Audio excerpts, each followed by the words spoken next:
pessoal, boa noite. Muita paz para todos e para todas. Hoje é a nossa 17ª aula, estudando o livro Despertar do Espírito, de Joana de Ângeles, psicografia de Divaldo Franco.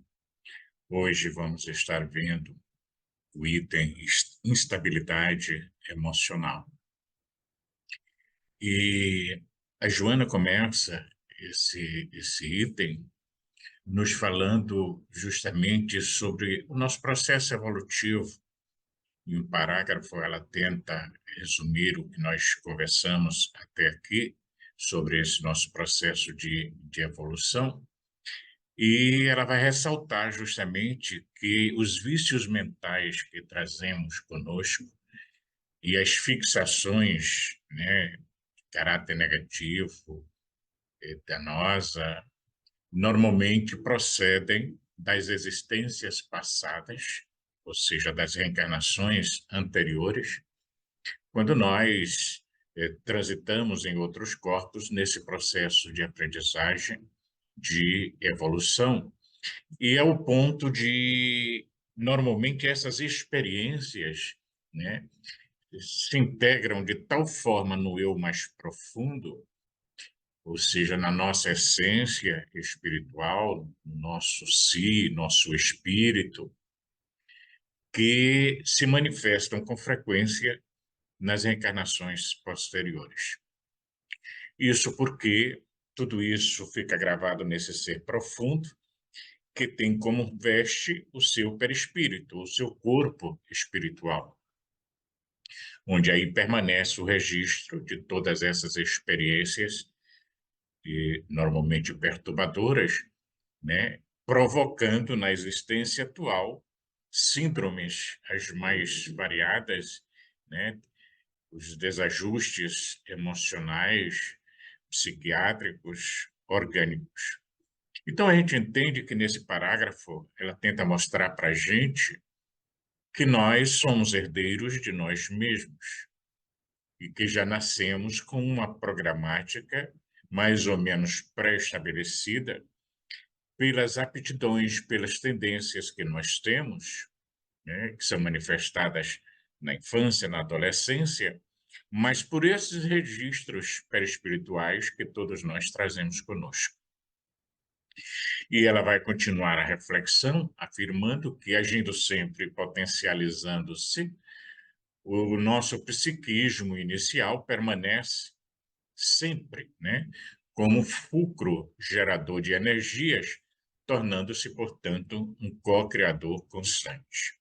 Que vimos do encontro anterior, né, a importância do nosso pensamento, porque a cada instante da nossa vida nós estamos co-criando, nós estamos, poderíamos dizer assim, desconstruindo para construir de novo, né? Nós estamos tendo sempre a oportunidade de recomeçar, de reiniciar a jornada, criando novas bases para o nosso existir. Então, a emissão de onda mental, normalmente, que se converte em pensamento, consequentemente em palavra e em ação, né, dá surgimento às edificações correspondentes, de forma que isso é perfeitamente compreensível, estabelecendo o nosso padrão de comportamento dentro da vida. E ela vai dizer ainda que as atitudes normalmente infelizes, né, principalmente aquelas que agrediram o patrimônio da vida em algum nível, né, nas suas múltiplas apresentações, né, é, por excelência principalmente na área da moral e profunda dos demais indivíduos, da área da moral e profunda dos demais indivíduos, inevitavelmente produzem lesões degenerativas, ok? Nos tecidos sutis da alma, ou seja, nos tecidos sutis do perispírito, que é o corpo através do qual a alma se expressa para se comunicar com esse corpo mais denso que é o biológico. Então, provoca essas lesões degenerativas nesses tecidos do corpo energético e, por sua vez, vai provocar uma desorganização molecular, né? Eh, Fazendo com que apareça, como ela disse anteriormente, os transtornos, as doenças dos mais diversos tipos, né? E por que isso acontece? Porque momentaneamente o espírito reencarnado perde a harmonia que deveria existir dentro desse conjunto. Daí as distonias de ordem mental, de ordem, de ordem biológica, e, né?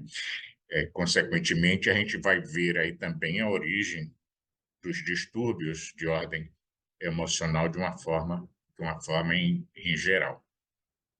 Então, a gente poderia pensar junto com ela assim que essa desarticulação, né, dos tecidos sutis do corpo somente vai conseguir se recompor quando o nosso eu consciente, né, houver se perdoado, ok, do incidente que porventura tenha ocasionado essa lesão, esse desajuste, mediante a reparação de danos causados e dos sentimentos feridos.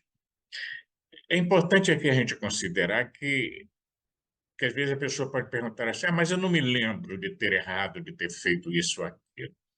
Mas a gente aprende nos estudos da doutrina espírita que, em função da lei da atuação de causa e efeito, e quando a gente analisa determinados desajustes, a gente parte do princípio que eles vêm de uma vida passada.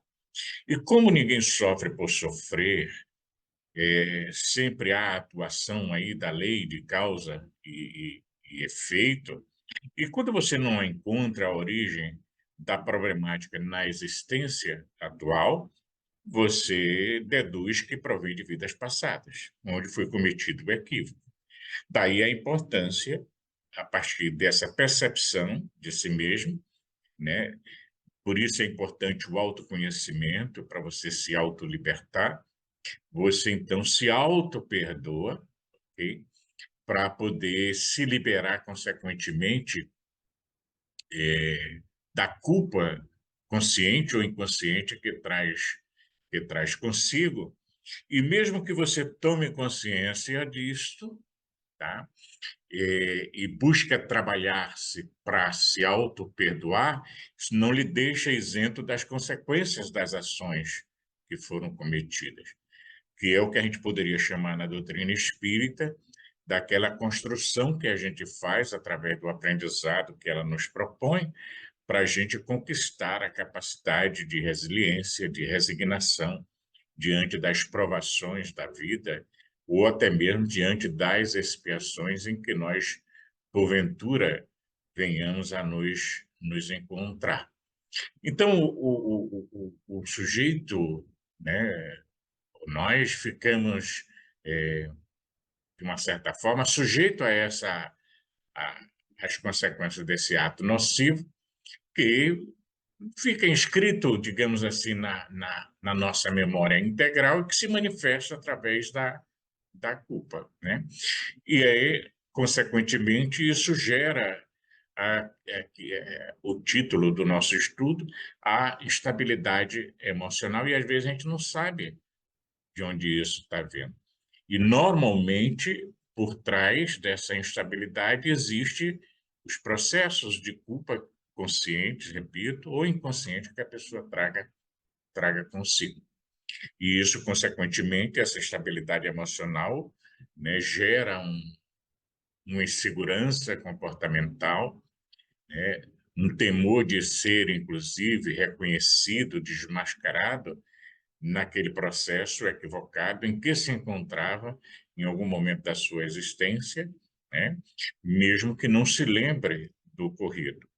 É por isso que na psicologia junguiana busca-se muito trabalhar a questão de você levar luz para a sua sombra, né, para os seus para aqueles processos inconscientes que trazemos conosco, já que a sombra está conosco a fim de poder, no processo nosso de individuação, encontrar a devida, digamos, iluminação, né?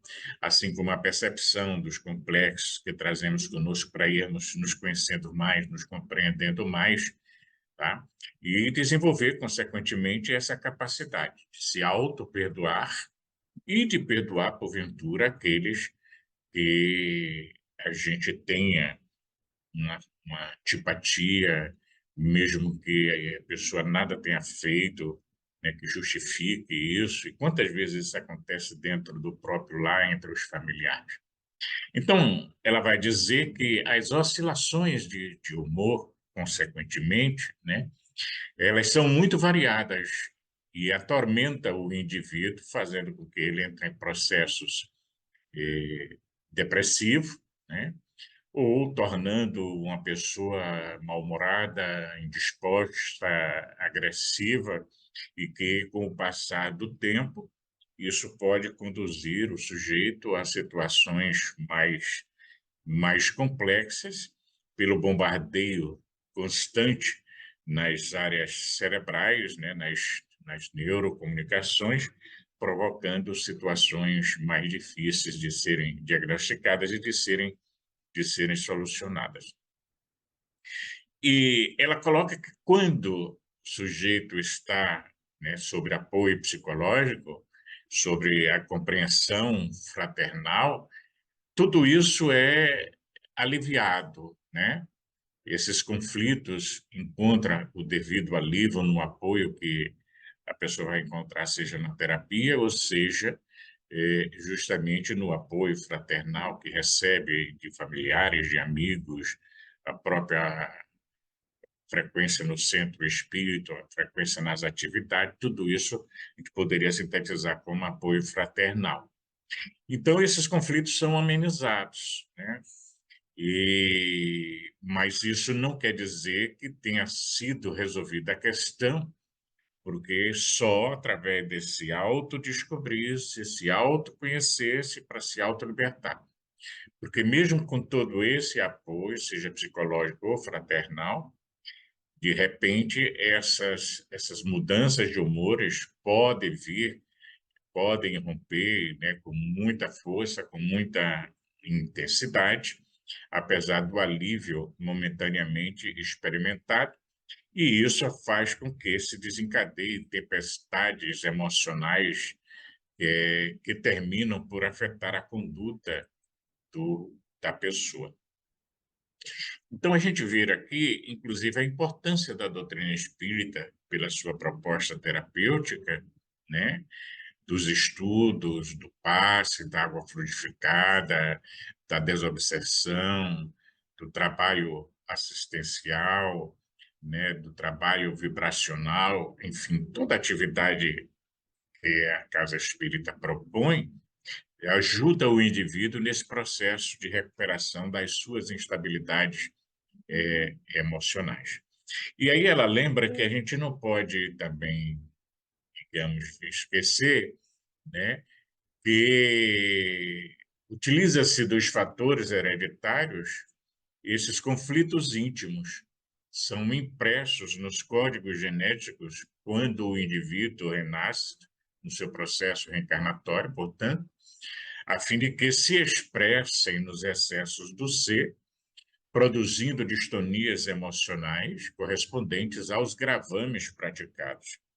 E é interessante a gente observar aqui, diante dessa colocação dela, tem um outro texto que ela, inclusive, propõe, Emmanuel também fala disso, que essas situações impressas no nosso código genético, na reencarnação, tipo assim, pode se expressar em qualquer fase da vida da pessoa. Pode ser na infância, na adolescência, pode ser na fase adulta, tá? Como a fase infantil, de adolescente, de adulta, corre tudo bem e, de repente, na idade mais avançada que o problema pode surgir. É lógico que tudo isso está sujeito a, vamos pensar assim, a forma com que o indivíduo utiliza o seu livre-arbítrio, né, podendo aliviar-lhe a carga, né?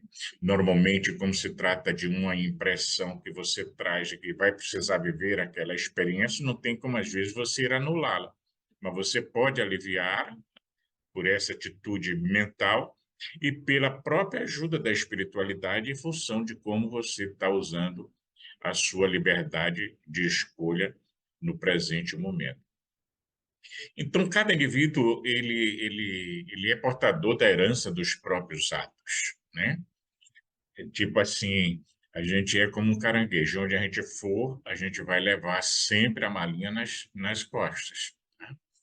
E não tem como a gente soltar a malinha para que outro carregue. É uma coisa que nós precisamos fazer. E isso passa a ser um patrimônio, inclusive, da nossa própria evolução, onde vamos nos liberando nesse processo evolutivo de aprendizagem das cargas negativas, adquirindo outras de caráter positivo, construtivo e assim por diante. Então, se o indivíduo erra, ele recomeça a experiência. Quando acerta, ele se desencube a contento daquele compromisso, daquela experiência, e incorpora essa experiência ao seu patrimônio íntimo, ao seu patrimônio espiritual, automatizando, digamos assim, aquela forma de agir, aquela forma de se expressar. Porque ninguém vai subir ao topo da montanha sem passar pela baixada, sem os esforços necessários. Então, quando nós cometemos equívocos, né, partindo desse princípio de que a nossa mente ela é muito suscetível de estabelecer as diretrizes de segurança para o melhor, porque, como ensina o Livro dos Espíritos, a lei de Deus está gravada na nossa própria consciência, né? Vai exteriorizar-se em campos vibratórios muito especiais, específicos, né? Que é permanentemente gerador de energias que tem por finalidade preservar o eu integral, né? O nosso si, e conduzi-lo através de todas as etapas do processo de crescimento. Então, enquanto não seja realizada a devida reparação do mal praticado, né, e aqui eu repito, tenhamos consciência ou não desse mal praticado, o nosso inconsciente vai impor mecanismos psicológicos punitivos, exigindo a harmonia das correntes vibratórias que harmonizam o perispírito. Então, não é pelo fato de eu não me lembrar que eu não estou sujeito às consequências. A doutrina vem em nosso socorro, repito, e nos explica que, através do processo reencarnatórios, através da lei de causa e efeito, nós acumulamos as boas ações, como também acumulamos as más ações. E essas más ações vão gerar, consequentemente, distonias no campo perispiritual, que vão se expressar pela instabilidade emocional, pela instabilidade orgânica, e a cura, vamos dizer assim, só vai se concretizar quando devidamente reparada o mal que foi feito. Que necessariamente não quer dizer que tenha que ser reparado com a pessoa que foi prejudicada, mas é um compromisso nosso com a vida. E aí você harmoniza o campo perispiritual para que se expresse pela substituição das células doentes e o indivíduo adquira uma recuperação da saúde ou até mesmo a própria cura. Então, necessariamente, Joana, não se faz como único recurso reequilibrante o sofrimento da pessoa, né, pelos danos causados, como se somente a dor, o sofrimento fosse capaz de criar essa reparação. Não, mas a correta emissão de pensamentos salutares, positivos, construtivos, em favor de si mesmo, em favor dos outros, tá? E de qualquer natureza, acaba proporcionando a devida regularização dessas distonias da alma. E aí a gente vê a importância, né, de você ter pensamentos otimistas, pensamentos positivos, mesmo que diante de determinadas aflições, saber que tudo isso que você vivencia, a experiência de dor, de aflição, de provação, tem um caráter passageiro, tem um caráter temporário, e que você está, de uma certa forma, resgatando algo, repito mesmo que não se lembre que seja esse algo, né? E que você não está num processo acomodatício diante da dor, criando uma situação, vamos dizer, de vitimização. Não. É uma resignação bem construída, onde você entende que o sofrimento se faz necessário por alguma razão de ser, senão você não estaria nele, para poder ir assim corrigindo essas desarmonias que trazemos na alma, que trazemos no corpo perispiritual. Então, essa conduta de, de construção de pensamentos otimistas, positivos, né, é, segundo ela, uma conduta autoterapêutica, porque produz essa reabilitação moral da pessoa diante dos equívocos cometidos e vai lhe abrindo espaços para a liberdade de movimento e da ação, né, não conflitiva, onde aí você passa a perceber, né, a, os erros, as situações, mas vai deixando o conflito de lado e passa a ter experiências libertadoras. Porque é interessante a gente observar que o sofrimento ele é importante no processo de resgate, sim, mas a questão não é só sofrer, é como a gente sofre, como a gente passa pelo sofrimento, porque a gente pode passar por ele de uma forma resignada, né, resiliente, ou podemos passar por ele de uma forma completamente revoltada, né, indignada, e com isso é como se ele, ao invés de nos ajudar a encontrar a devida libertação, pelo acréscimo da revolta, a gente às vezes complica mais a situação. Então, nem sempre ela reforça isso, né?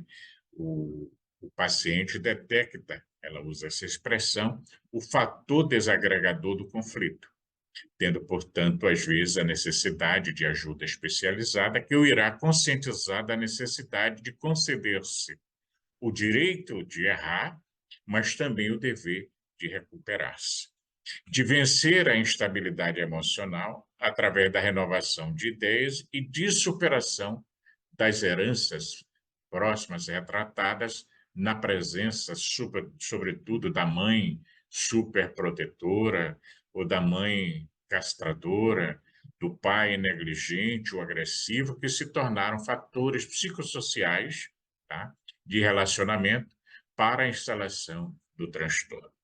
E é por isso que normalmente a gente costuma dizer assim que todos nós temos uma criança ferida dentro da gente, com as suas exceções, é lógico, né?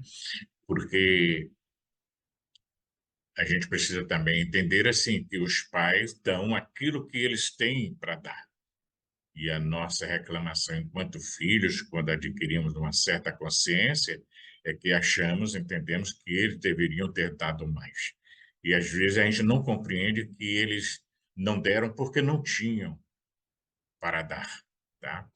E deram o melhor que tinham, mesmo que esse melhor, na nossa percepção, né, não seja tão melhor assim. Então, essa instabilidade emocional do indivíduo, da consciência atual, portanto, ela é controlada, segundo a Joana de Anjos, pelo nosso superego, né? Dentro daquela proposta de Freud, que nós temos um superego, um ego e um id, tá? Com as suas imposições autoritárias, porque o superego ele é construído com base nas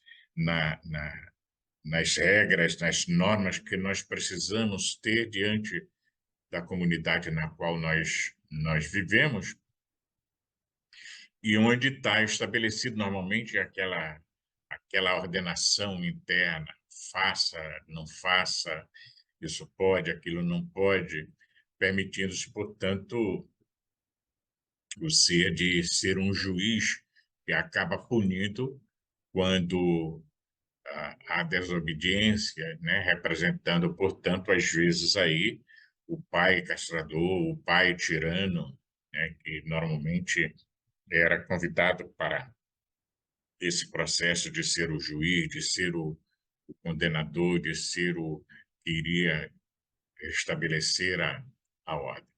Então, a terapia da autossegurança, afirma ela, e o equilíbrio deverá trabalhar a autoconfiança do paciente que assume, portanto, a responsabilidade dos atos executados, ok? Mesmo aquele de que não se recorda, tendo em vista que muitos procedem da atual existência. E a gente aí lembra Allan Kardec, capítulo 5, Bem-aventurados aflitos, né? Causas atuais das aflições, causas anteriores das aflições. E assim vai recuperando a própria capacidade de, de expressão, de escolha, de conduta, de atitude perante a vida, né? Sem aquela vigilância prejudicial dos fatores limitativos que o superego normalmente estabelece, né? Através da consciência de culpa. Então, a busca pela alegria, consequentemente, deve ser buscada e deve ser a motivação principal para que o indivíduo consiga libertar-se da instabilidade emocional, não desistindo do plano da sua saúde psicológica que pode ser conquistado. Então, é um labor, diz ela, demorado, né? Não é uma coisa rápida, portanto. O início da programação é quase sempre interrompido pela falta de forças de quem o tenta, e vimos isso lá atrás com ela, quando estudamos a questão da vontade, né? De que às vezes nos falta a devida vontade para a gente atender a uma programação feita de autotransformação. E isso porque nós estamos, ainda segundo ela, acostumados a uma certa comodidade. É interessante essa abordagem dela, uma comodidade de ser infeliz, tá? E às vezes, até inconscientemente, a gente elege ser infeliz, né, por eleição própria, né? É o que a gente chama de vitimização da pessoa, né? Então, a revolução terapêutica constitui-lhe um grave esforço a que se gostaria de poupar, transferindo, se pudesse, para os outros, né, realizar esse processo, enquanto apenas iria fruir dos benefícios, que é um pensamento completamente ilógico e fora de toda percepção que a razão pode nos oferecer. Então, entre os complexos mecanismos da estabilidade emocional, né, os mecanismos psicológicos da instabilidade emocional, está justamente embutido o quê? O medo, né? Sob disfarce, às vezes bem cuidadoso, medo dos pais representados, por exemplo, pelos chefes, pelos patrões, né? E pelos companheiros, pelas autoridades, ou quaisquer outros indivíduos que se apresentem ativos, espontâneos, triunfadores diante de nós. Então, mesmo estando nós na fase adulta, é como se a criança amedrontada, cuja consciência de erro persiste desde a ação nefanda que acompanha o espírito, o projeta a volta, né, da hedionda figura do responsável pelo seu sofrimento em tudo e todos que que defronta. Então, são processos internos, às vezes, bastante complexos, onde nessa luta o ego vai cedendo lugar ao superego para o controle da situação. Daí a importância do indivíduo ter essa percepção para poder se auto-perdoar, para também perdoar o outro, o responsável, ou os responsáveis por toda essa experiência de ordem negativa, para você encontrar a devida libertação para seguir em frente.